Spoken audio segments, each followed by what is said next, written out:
Hello student, आज हम बात करने वाले हैं 10th क्लास जैव प्रक्रम पोषण के बारे में। एक्सरसाइज फर्स्ट है, तिलक के बारे में जानकारी लेंगे। तो चलिए देखते हैं प्रश्न 1 नंबर। जैव प्रक्रम किसे कहते हैं? वे सारी क्रियाएं जिसके द्वारा जीवों का अनुरक्षण होता है उसे जैव प्रक्रम कहते हैं।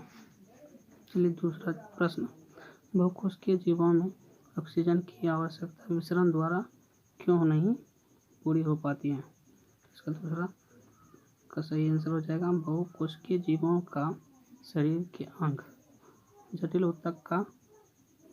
ऊतक का बना होता है तथा सारी कोशिका सीधे पर्यावरण के संपर्क में रहती है। चलिए तीसरा प्रश्न देखते हैं। जीवों में पोषण की प्रमुख 2 विधियों कौन कौन सी हैं? इसका सही आंसर हो जाएगा 1 नंबर का पोषण विधि और प्रपोषण। चलिए, हरे पौधे में किस प्रकार का पोषण होता है या पाया जाता है? तो उसका सही आंसर हो जाएगा स्वपोषण। चलिए 5 नंबर का प्रश्न देख लेते हैं। जंतु में पोषण की कौन सी विधि पाई जाती है? तो प्रपोषण विधि पाई जाती है। चलिए 3 प्रकार के पोषण विधि का नाम लिखें। 1 नंबर में हो जाएगा परजीवी पोषण, मृतजीवी पोषण और प्राणी संपोषण। अगर इस वीडियो को लाइक और शेयर नहीं किए हैं तो लाइक शेयर कर दें और सब्सक्राइब करना ना भूलें। चलिए नेक्स्ट प्रश्न देखते हैं। खास करके चैनल आपको 9th 10th के लिए है। 7 नंबर का संपूर्ण प्रकाश संश्लेषण की प्रक्रिया का रासायनिक समीकरण लिखें। इसका हो जाएगा 6CO2 प्लस 12H2O। अभिक्रिया करके क्या बनाएगा? C6H12 plus 6O2 plus 6H2O। चलिए 8 नंबर का प्रश्न देखते हैं। प्रकाश संश्लेषण की प्रक्रिया में उत्पोत्पाद के रूप में क्या बनता है? तो इसका सही आंसर हो जाएगा ऑक्सीजन बनता है। चलिए प्रकाश संश्लेषण 9 नंबर का प्रश्न। प्रकाश संश्लेषण की क्रिया हरित लवक या क्लोरोप्लास्ट में ही क्यों हो पाती है? तो इसका सही आंसर हो जाएगा क्योंकि क्लोरोप्लास्ट में क्लोरोफिल वर्णक पाए जाते हैं। चलिए 10 नंबर का देख लेते हैं। प्रकाश संश्लेषण की प्रक्रिया के लिए किन किन पदार्थों की आवश्यकता होती है? इसका सही आंसर हो जाएगा 1 नंबर का क्लोरोफिल, दूसरा हो जाएगा कार्बन डाइऑक्साइड, तीसरा हो जाएगा जल, चौथा हो जाएगा सूरज का प्रकाश। 11वां प्रश्न देख लेते हैं। प्रकाश संश्लेषण प्रक्रिया के लिए पौधे CO2 कहाँ से प्राप्त करते हैं? चलिए पौधे में CO2 वायुमंडल से पत्तियों के भीतर कोशिका के विसरण द्वारा पहुंचते हैं। चलिए 11वां प्रश्न देखते हैं। प्रकाश संश्लेषण प्रक्रिया के लिए पौधे CO2 कहाँ से प्राप्त करते हैं? तो इसका आंसर हो जाएगा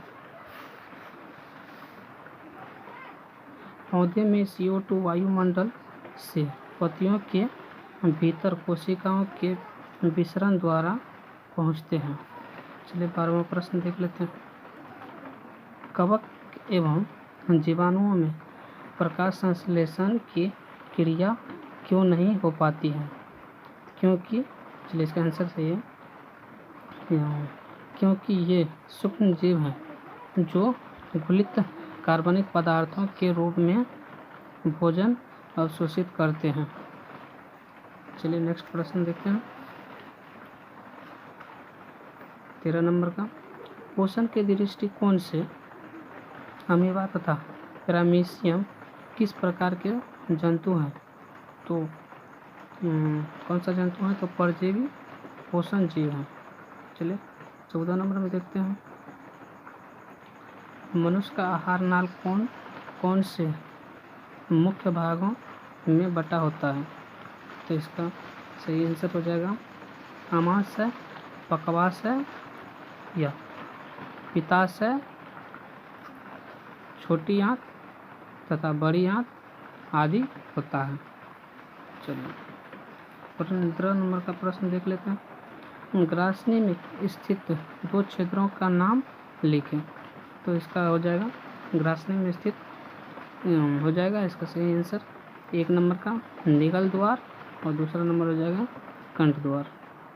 चलिए 16 प्रश्न देखते हैं। 16 में मनुष्य में पाचन आहार नाल के लिए किन भागों से शुरू होता है? तो मुख से शुरू होता है। सही आंसर हो जाएगा मुख से शुरू होता है मनुष्य के। अगला प्रश्न 17 नंबर देख लेते हैं। मनुष्य के आहार नाल के किस भाग से पचे हुए भोजन का अवशोषण होता है? तो उसका सही आंसर हो जाएगा छोटी आंत। क्लोरोफिल वर्ण कहाँ पाया जाता है? तो 18।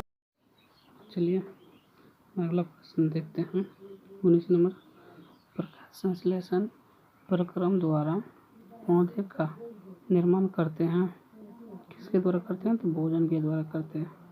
मृत जीवी को क्या कहते हैं? तो अपघटक कहते हैं। चलिए 21 नंबर देख लेते हैं।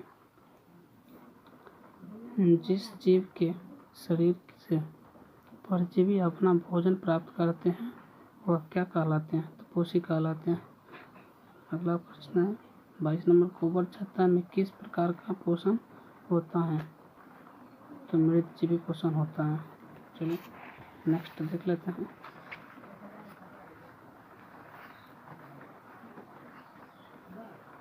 पत्तियों का कौन सा अंग CO2 युक्त वायु का प्रवेश द्वार होता है? तो इसका सही आंसर हो जाएगा क्लोरोफिल अथवा हरित लवक। पौधे की दृष्टि से जंतु को क्या कहा जाता है? तो स्वपोषी तथा परपोषी। चलिए 25 नंबर का प्रश्न है। अमीबा में भोजन का पाचन कहाँ से होता है? तो रसदानी में होता है। इसका सही आंसर क्या हो जाएगा? रसदानी में हो जाएगा। मनुष्य में पाचन के लिए विशेष अंग को क्या कहते हैं? तो आहार नाल कहते हैं। क्या कहते हैं? इसका सही आंसर आहार नाल हो जाएगा। 27 नंबर प्रश्न देखते हैं। मनुष्य के जीव की ऊपरी सतह पर पाई जाने वाली संरचना को क्या कहते हैं? तो स्वाद कलियां कहते हैं। चलिए